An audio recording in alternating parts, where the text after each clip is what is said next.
Welcome to Her Real Estate Journey, the podcast where we celebrate and empower women in real estate. I'm your host, Lisa Dillon. Each week, we'll delve into their journeys from the struggles they've faced to the glories they've achieved. Our guests are rock star women agents who are sharing their experiences, insights, and advice to help you succeed in your own real estate career. Whether you're a seasoned professional or just starting out, this podcast is for you. Together, we'll explore the highs and lows of the real estate industry, learn from each other's experiences, and build a supportive community of women who are making their mark. Thank you for joining me on this journey. Let's get started. Hey ladies, I'm here today with Shae Spitz from eXp Realty. Super excited to have her on here. And Shae, I just wanted to introduce you and just tell us a little bit about your business, how you got started in real estate, and what you're excited about. Yes, well, Lisa, thank you so much for being here. And I'm hoping that I can obviously provide a ton of value for you and your listeners.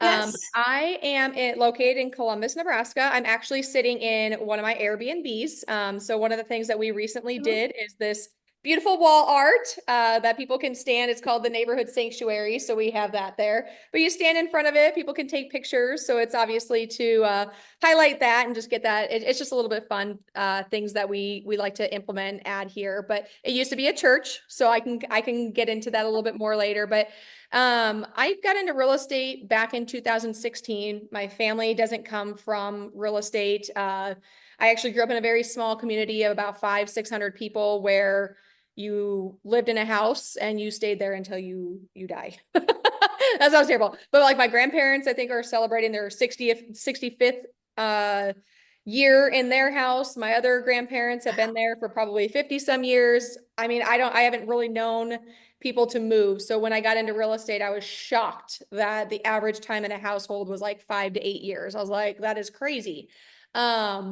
But we got into it because we started renovating properties and flipping, the HGTV. It's all glamorous. That's what it looks like. It's not that easy. It's not that luxury. It's not that exciting. There's a lot more expense to it. There's a lot more learning opportunities. But I stayed at my job while we did that for a couple years, and I fell in love with the opportunities that real estate had to offer in addition to the people that I was meeting. And I just knew that that was the direction I really wanted to go. And so started taking my test, got my license, and went full time. It sounds a lot easier than what it actually was. When we were renovating properties, I was making, $25,000 a year. We had one kid, just purchased a home, just got married, with a second one on the way. And we invested into a company to teach us how to flip homes. And the cost of that investment was $25,000. And I just remember being sick to my stomach, paying what I was making a year during that time. And we took it out on credit cards. And anybody who listens to the story probably thinks that we're absolutely crazy, and we were. I would never want to relive it, but I absolutely do not regret it at all. That next year was very, very, very stressful, but the best decision we had ever made. Awesome. So what job were you at before you entered real estate? So I was a case manager for mentally ill adults. So I worked with a lot of people. Really, I was their lifeline for doctor's appointments, therapy appointments, medications, making sure they're taking their medications, getting them to and from work and appointments and all of those things. So basically a manager. Gotcha. Somebody's life of 28 people's lives. So it was a lot. Oh my goodness. Yeah. Okay. Well, we also flip. So this is really interesting. So very cool. How many houses have you flipped overall now? Are you still doing it? We kind of do. I mean, I have been more geared towards like buy and holds versus flipping. We've probably done 15 or so in the last 6, 7 years, 8 years, whatever that is. Maybe 20. I'm not real sure. So we don't do a ton of them. I like the buy and holds. Like if there's we're going to be closing on one on Friday that will flip just because it was kind of a no brainer. Couldn't really pass up the deal. I got kind of tired of managing contractors, men contractors. That So think you don't know anything? yes, or they fight because they don't want to work with next to this person and they're going to wait until that person's done because they don't get along. I'm like, I don't care. I'm paying you to do a job. Just get in there and do it. Just So get it done. Right. right. Yeah. So, I mean, I love it, but there's also tax, implications when it comes to flipping. You know, you have capital gains if you're selling before a year, you can't do a 1031 exchange, and there's just a lot more taxes to it than I was. So the profit isn't as glorious as HGTV was making it out to be. So I focus more on buy and holds or like a BRRRR strategy, things like that. So, So you currently have rental, short-term and long-term? yeah. So we have one Okay. short term, I guess, and then 10 other long-term rentals. So, and Good then for buying you. another one. So yeah, it's been a journey to say the least. Okay. So is real estate your husband's full-time Yeah, also? he does. Yep, he does land sales. So I manage all of our own Oh, properties. wow. The downfall of having only 10 rentals is that there's not enough profit to pay really a property manager. I mean, there Right. is, but we don't really have anybody in our area to basically take that on without it costing us 20%, which obviously eats into our budget and doesn't make sense. Mhm. So that's kind of the downfall of only having a smaller portfolio, but we're actually working on another development, or I'm working on a development right now where it's going to be, we have 75 acres, and it's going to be single family homes, townhomes, row houses, commercial spaces, and then multifamily as well. So we plan to sell everything, but the multifamily, I want to stay an owner of and keep that going long term, because then we will hire our own property manager for specifically for those buildings. And then we don't have Mhm. to worry about an outside property manager to come in. Awesome. That's a huge goal. That's awesome. So It's he's okay. a So lot. he's also a realtor full time. That's Yeah. awesome. Yep. Mine used Yep. to be. He does the flipping. We're currently in the middle of a flip, Oh, kind of a yes. kind of a bad one right now. Yeah, There's some of those, we you did. start, yeah. Yeah, the one you shouldn't have bought. That's the one.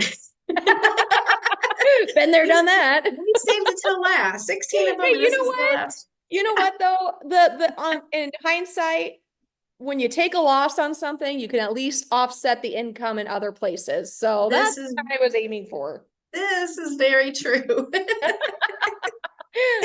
Plus Oh my. taxes. Yes, plus that. Well, this one, yeah, this will help out on the taxes for sure. Yeah. Oh my gosh. So you, as far as family, how many kiddos do you have now? We have 3 kids and Three we are kids. done. I would have wanted to have a fourth, but he did not. But Okay. yeah, we have a girl, boy, girl, 9, 8, and 5. Oh, Yeah. 5. Okay. So how are you managing the whole kid, real estate, family balance? It does get a little, I don't want to say it gets easier, but I think things that I have implemented over the last year is putting people in the right places and leveraging others to help you in certain areas. So like I have a transaction coordinator who I hired about a year ago, and I have a marketing lady. So those are really my two individuals that I have hired to help me in my real estate side of things. But I think it has helped me so much more than I ever realized until I like look back. Because the transactions that I do, I'm like, I know I could do so much more. I know I could handle so much more. But Mhm. I know it's because I put those people in the right places and that's what they were meant for. The other thing that I have also implemented is systems. So like making sure like your paperwork systems, that makes a huge difference rather than having to go to the office and print things and meet people in person and get wet signatures. I mean, it is a game changer. When I first got into real estate, that's what we were doing. And then you Mhm. implement different systems and programs to be able to leverage your time. So a lot of things that I can do now is, picking up the kids, taking them to their activities, or just being home with them. And then at 8 o'clock, 8:30, when they go to bed, I can jump on a call with some buyers who are looking to put in an offer or sending over signature for people to sign paperwork and stuff like that, rather than meeting them at 8:30 at night, or rather than taking away from my family time. So I think we live in an era where we have that luxury where back in the day, I mean, they didn't have that option. So you were constantly meeting people in person to do all of that. And technology has just made such a difference to be able to leverage our time. Absolutely. Now, are your as far as your TC, are any of yours virtual? Are they overseas or are they local? They're local. Okay. I am looking at some VAs to do some other stuff, but like right now, my TC, she puts up the lock boxes, takes the lock boxes, puts up my Cool. signs. Obviously, you can't do that virtually, so I'm willing to pay more for Yeah. my transaction coordinator than if I were to pay like a virtual assistant, because that right there saves me so much time. You know, I Yes. mean, she's putting in the sign writers when they go pending and whatever else. So or coming soon. So I mean, that right there is just a huge time saver. Huge. Mm-hmm. And as far as your marketing person, Mm-hmm. what are their duties? Because that's, I've heard that through several people that I've spoken to, and I'm like, I might need to put this into place. So what would be their job description? So what she typically does is, one, I do pay her for photos, but I pay her separate outside of what I pay her like salary, I guess you could say, because that's what she specializes in. So I don't want to disregard the cost for that. I'm not going to pay her hourly to do what her profession is. So I do pay her separately to do all my listing photos and stuff. But what I pay her on like an hourly basis, like I just pay her a lump sum, like this is what you get paid every week. It's automatic, and she just kind of has a series of duties, I guess. Sometimes she goes over those hours, sometimes she's under, but we have such a good relationship. I do not micromanage. I am probably the best person to work for because I would have no idea. You know what I mean? Like I don't micromanage. I'm not gonna be like, oh, did you hit those hours? Now I don't care. Like, because I know it'll be made up for in another time. But some of the things that she does is all of my social media content. So like or postcards, like if I'm sending out postcards, that's another thing I did streamline, which I might be getting rid of, but I am paying for a program that every listing that I have, it'll automatically send out just listed, and when they close, just sold. I also farm certain neighborhoods. So anytime there's a listing in that neighborhood, there'll be a postcard that goes out that looks like for me. So that's all systematized, that's AI generated, which I don't know if I'm a huge fan of. But prior to me taking that on, she was creating my just listed and just sold postcards. She was sending them out. She posts on social media. If I have an open house, she'll create like a template for it. She'll post it, do the description. We'll do photos and videos. She'll put together videos for like some of my listings and stuff. So she'll put that onto social media. Anytime that I have like, and then when I have a listing, I usually have like flyers that I like to have printed or created and printed, and then keep at the house with a QR code that's link generated to that specific property. So as soon as things go on the market, like she has that, she sends me over that PDF file so I can get it printed and stuck into the uh picture frame, so I can bring it to the open house. So just a lot of odds and ends things that has to do with social. Oh, she also takes all of my recordings for my podcast, and she'll post 2 different times to my social media and then also onto my YouTube page as well. So there's it's kind of a little bit of everything in a sense when it comes to social media. So That is, I think I need a marketing person. it is, she is, and she just has like a keen eye for creativity. Like the other day, I was like, hey, you know what I Yes. want to do? I have like a seller website where I want to send this to all my past clients. So I said, can you create a QR code and a postcard that I can send out to my past clients? She threw it together and sent it over to me, and I just put it into the system and I sent them out. And she did all of that. Like she created the QR code, and created the postcards. So like something like that would maybe take me an hour and a half. It probably took her like 15 minutes, but she comes up with the creativity. Like she even said some like fun things in there. I was going to look for it, but it said like your sister's cousin's friend's dog recommended that you figure out what your house is worth. I was like, that's brilliant, And she's like, you can change it, but I thought it was fun. I'm like, no, I'm sending that out. That's So super cute. yeah, so she's just got Yes. that creative mind that, I mean, just something like that literally probably would have taken me an hour and a half that I don't enjoy doing. Yeah. I pay somebody else, it maybe takes her half hour, and she sends it over to me. And you look like a genius. Yeah, it's fantastic. It's professional. Everything's branded to me. So purple is my vibe. Okay. Purple is my branding, and everything is just, and she helped me rebrand. So that was another thing, she helped me rebrand everything that I did, recreate everything. Um, and she just has access to my Canva account, and she just does it all. So if there's something that she sent over to me, but I can't find it, I'll just go into Canva and I'll re-download it. Gotcha. That's something else I need help on is Canva. I've Yeah. got the It's Canva Pro account for my Yes, company. and I guess you're not EXP now, but EXP is now going to Canva Pro. So they're going to Yes. be paying for our Canva Pro, and I'm so excited. Mhm. Not that it's that expensive. I think it's 200 a year maybe. Mhm. But totally worth it. 100% worth it. 100% worth it. So it didn't really matter to me. I'm paying it for it either way, but yeah, EXP is now going over to Canva, which is fantastic, and that'll now be offered to all of us, which is great. But I don't know how that works. I'm assuming I can just copy everything over to there. I'm not real sure, but we'll figure it out. Yeah, And then that's like how another, go ahead. ours is like that too. We just have to copy it and use Yeah. it, but not alter the originals. Okay. Okay. Yeah, I'm not sure. Yes. It doesn't go into effect until December 6th. So we'll see how that goes. But like another thing that I had her do is like I have like um a seller's guide, a seller presentation, and a buyer's guide. And I Okay. said, here you go, here's the information. And then she created it all. Like I did purchase a layout, but then she rebranded it all. She put all that information in there.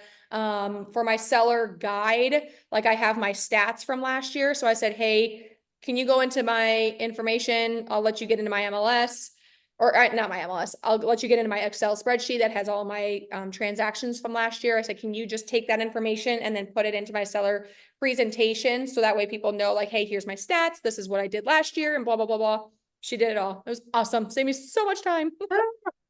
Yeah, and That's she's here locally, so she's not virtual, but you could hire a virtual assistant to do all of that as well. definitely. Well, Mm-hmm. going back to the beginning, like as a brand new agent, how did you get started? How did you get your first deal and how did you ramp up? So I remember it was July 9th, 2018 was my first day on the job. I sat in a cubicle. They did not have internet leads and they did not do phone leads. And I remember sitting there thinking, now what? I'll never forget that. And then I was thinking like getting into real estate, there was a list of sellers and a list of buyers, and I was just going to be able to pick who I wanted to work with. Like I thought that's what it was. It is not. You go out there and you gotta hunt your own, you gotta hunt. And so what I started doing is doing a lot of YouTube videos. I was paying for programs and very little because I didn't have any money at the time.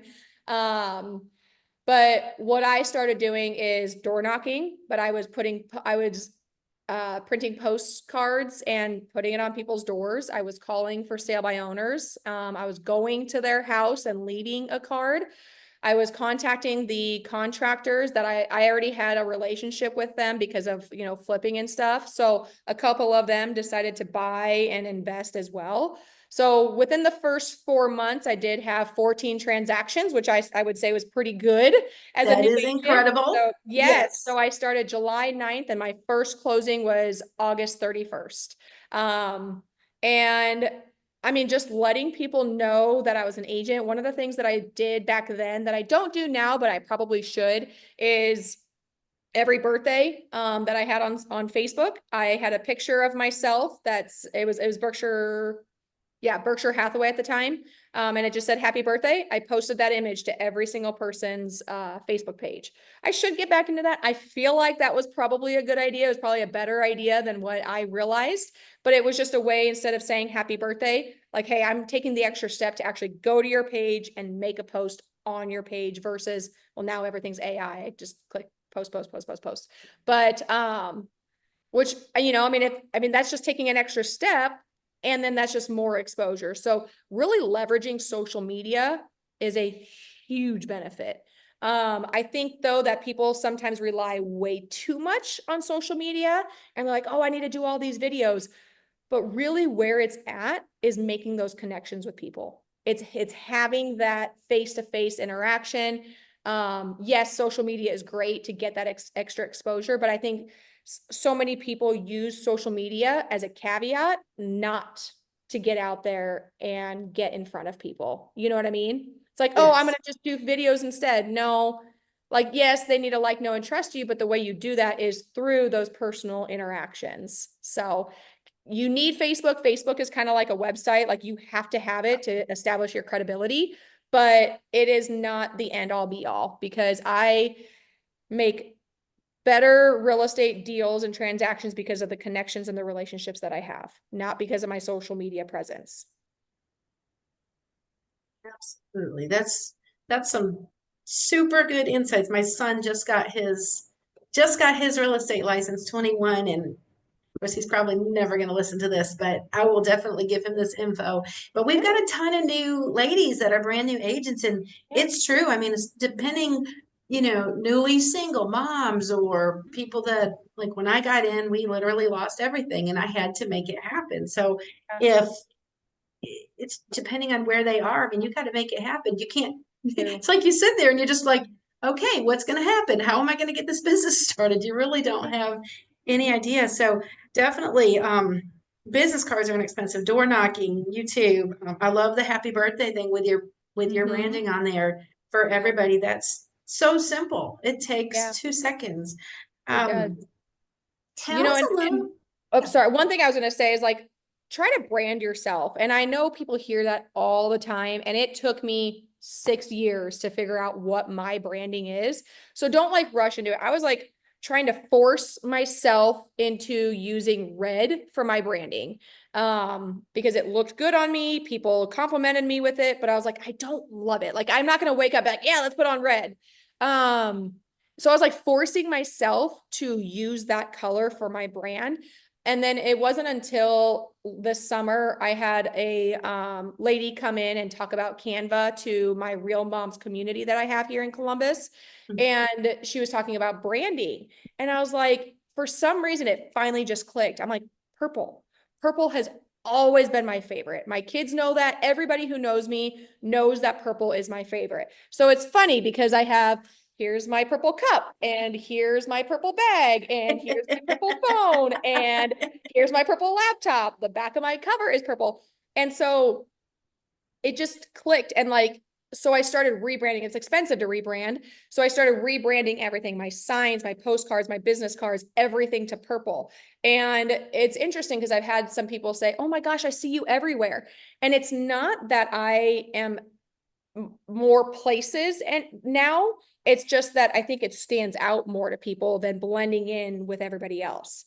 And so, but I really would say, you know what I mean? Like, it's not that I have more listings than I did a year ago necessarily, but I think that that purple sign stands out more than that black and white one did, you know? Mhm. So, Definitely. and there's some people, like there's a lady who lemons is her thing, her brand is lemons and yellow. And so it's just, I mean, it's just finding what your vibe and your jive and what you Yeah. enjoy. Cause like I could get up and put on purple and I freaking love it.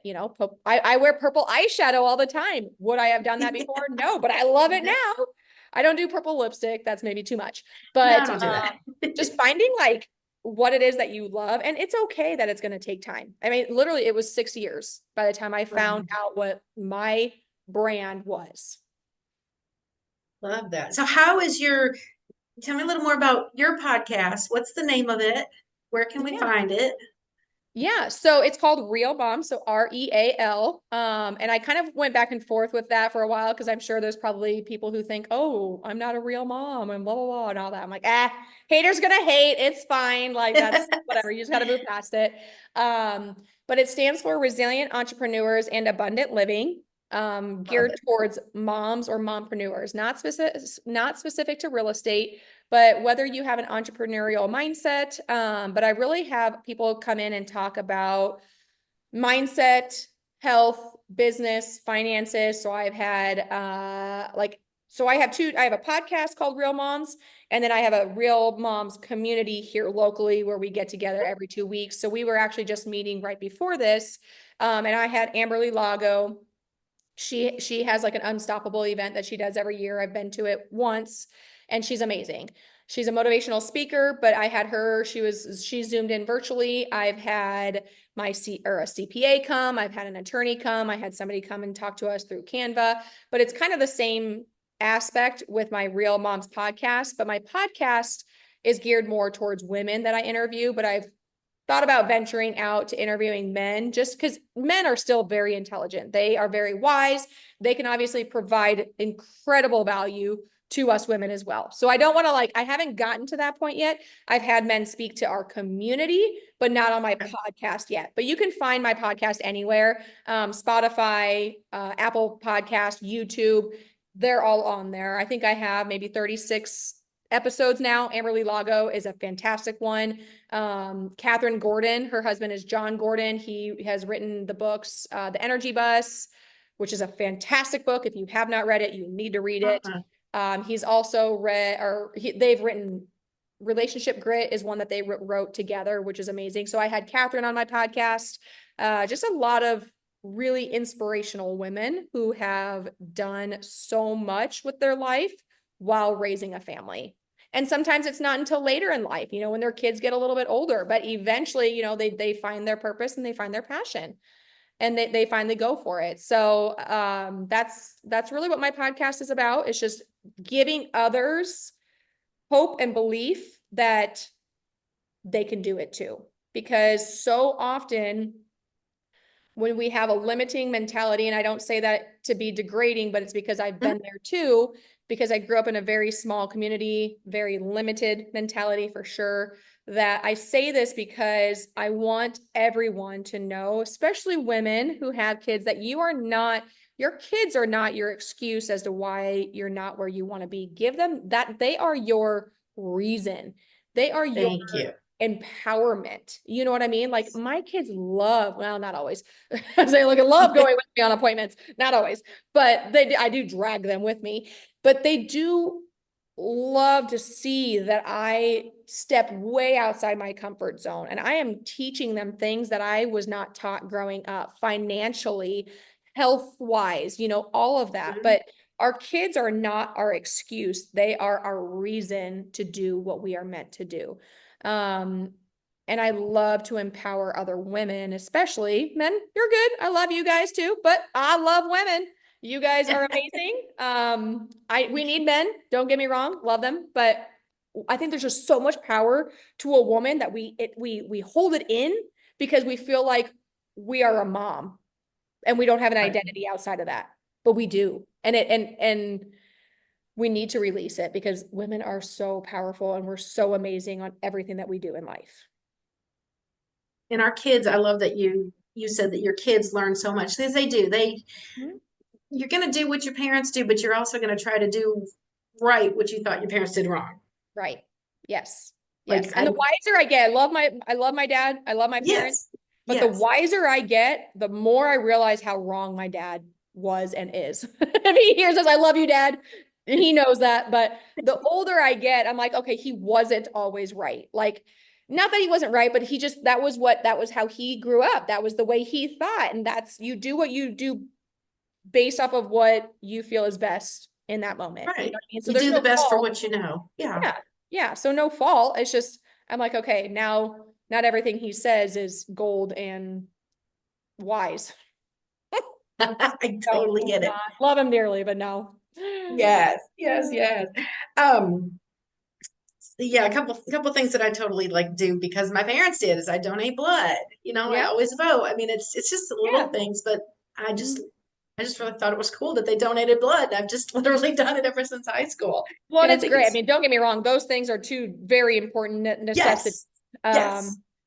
But it's interesting because there are a lot of limiting beliefs that I was telling the group here today that we don't realize a lot of our limiting beliefs until you get around people who think bigger.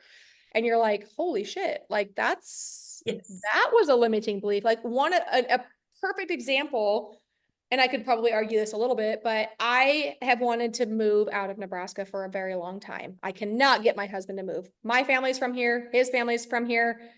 He won't move. We have little kids and he's worried about safety and all of that, which I get. but I've always wanted to move. But one day he had made the comment to me, he's like, Shae, what can you do in Dallas, Texas that you can't do in Platte Center, Nebraska? Mind you, Platte Center is like 300 people. Okay. And I was like, huh? Like, you did not just say that. Like, really? And in terms of like business. And then I thought to myself, I was having a conversation with somebody where I was like, holy moly, maybe that is my limiting belief, that I can't get where I want to go in business because I live in Platte Center, Nebraska, or because I live in Columbus, Nebraska. And I was like, that is my limiting belief. That is. I'm like, no, I can do so much more. I might have to travel more, or I might have to just think bigger and do bigger. And so like ever since then, this whole development thing has kind of been going on and come into play. But like, no, like that was my own limiting belief, but I didn't realize it was a limiting belief until like 2 months later. And I'm like, oh my gosh, maybe my husband wasn't wrong. Don't tell him I said that. Hopefully he doesn't hear that.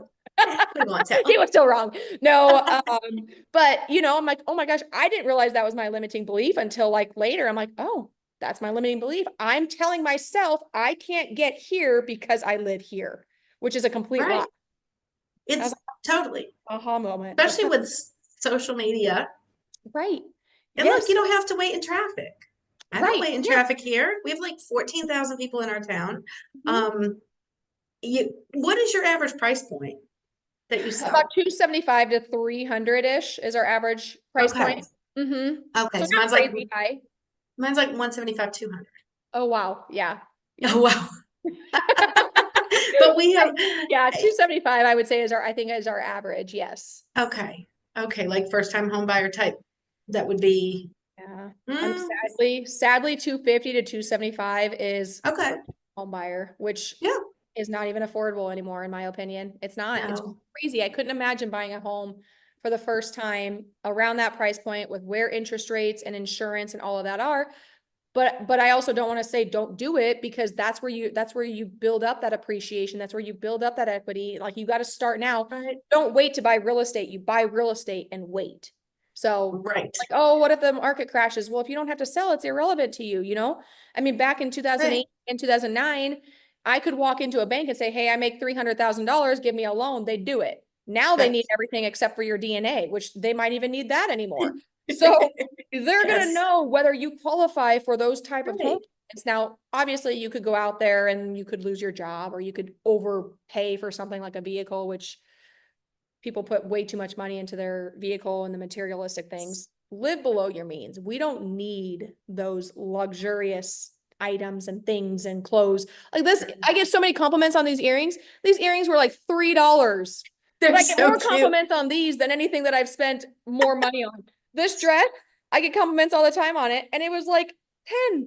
Like, you don't need all these expensive things. You know what I mean? Like, yes. I don't know. I think people put too much emphasis on materialistic things than they do on the power of the future and your retirement. Life is either hard now and easy later, or easy now and hard later. You just have to choose your hard. And I'm choosing to have a harder life now to have an easier life in the future. That is super, super. But that goes for your health journey too. You know what I mean? Like, that goes for your health journey too. Like, I know so many people who never took care of themselves, my dad included. He has got cancer, and had to have a lung removed last year but he smoked his entire life. He ate and drank whatever he wanted and didn't exercise. And I'm not saying that's why he has cancer, but there's so many people who are at the point in their life that they have a hard time moving, or they spend all their time in the hospital. And that's not to say that even if you take care of yourself, you're not going to get to that point. I get that. But if you do the work now and you take care of yourself now, ideally, you're going to still be able to take care of yourself then, and not spend so many days and hours and time in the hospital going to and from appointments. I mean, I feel like sometimes that's where people live anymore, is because they're constantly going back to the doctor because they're not taking care of themselves. They're eating so much processed food. They're going out to eat all the time. They're drinking so much alcohol. Like, and it's unfortunate. It really is, because that's what our society has set up our lives for, is not to focus on what is truly healthy. And even the healthy food is not really healthy anymore because it's so processed. There's so many hormones and all those things. So, but I kind of went off at a tangent, but no, it's life is either hard now and easy later, or easy now and hard later. Just choose your hard. 100%. You don't I don't want your hobby to be going to the doctor when you get No, older. it's not. Yes. So people in business, like sometimes they focus so much on business and they might be making millions of dollars a year, but yet they're 500 pounds, they're overweight, Yeah. and they got divorced and their kids don't talk to them. Was that worth it? Yeah. No. You know what I mean? Like, that's not worth it to me. That's not success. That's not wealth. Wealth No. is having your faith, your health, your relationships, your finances, and your business all together as one, not Right. one over the other. You're going to have that imbalance over time, but having it all is way better than having $5 million a year with none of this other stuff over here. You know Right. what I mean? Like, why are we working so hard? You can't take your money with you. And I'm not saying that No, money, you can't. I want that. I want $5 million a year. I want $25 million a year. You know what I mean? I want Yeah. that, but I want all of this to go with it. What are you going to do with it though? Are you going to do it Right. for good, or are you going to do it Right. for just selfish reasons? Exactly. No, I want to be able to have that kind of money so I can give back to Give my it church, away. I can give back to my nonprofit organizations, so I can give back to charity. You know what I mean? Like, so I can help my family through medical expenses and they don't have to worry about finances, that they can Right. focus on their health, not finances. So that's why we want these things, but you need to have your faith, health, and relationships as a platform first in order to grow up. 100%. We are just about getting to the end of our time. Yeah. And I just wanted to ask you the question that I always ask everybody. And is there one transaction that you did that just gave you that feel good heart? I've done something. I mean, it can be the tiniest transaction, but something that just, you did good for somebody else. Well, actually, yes. That was actually a flip project that we did. I was buying it because they had their heart set. They needed to move. They were kind of like, the house just needed a lot of work. There's a lot of transactions because there was a lot of first time home buyers that they cry, and that really is heartwarming. But the one that I have in mind where I lost money was this particular flip was, I knew I was kind of overpaying. And I wouldn't have lost money, but the appraiser didn't appraise it out for what we had it under contract for. So I ended up losing. I would have been break even, but this family, they wanted to be able to move. They wanted a little bit bigger home because they had a growing family. And their house was, in order to get that house, it was going to be contingent upon the home that they were living in to sell. And they needed so much work done to that house before they could ever get that sold. So I told them, I said, okay, well, I can offer you this, and then your house will be under contract. Then you can purchase that one without, having that contingency. Anyway, long story short, that all worked out. It went fantastic. They got into their dream home.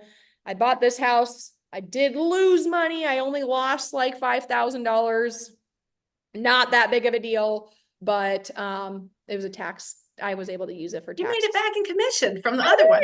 Well, that's true. That is true. Yes. I did make it back in commission, Yes. but that one, I know that they were like beyond excited. Like, that was something that I knew going in, I was probably overpaying for, which unfortunately I did, because a lot of things came up that I wasn't accounting for. And then it didn't appraise at what we had in our contract for. So a lot of things just worked against me on that one. Gotcha.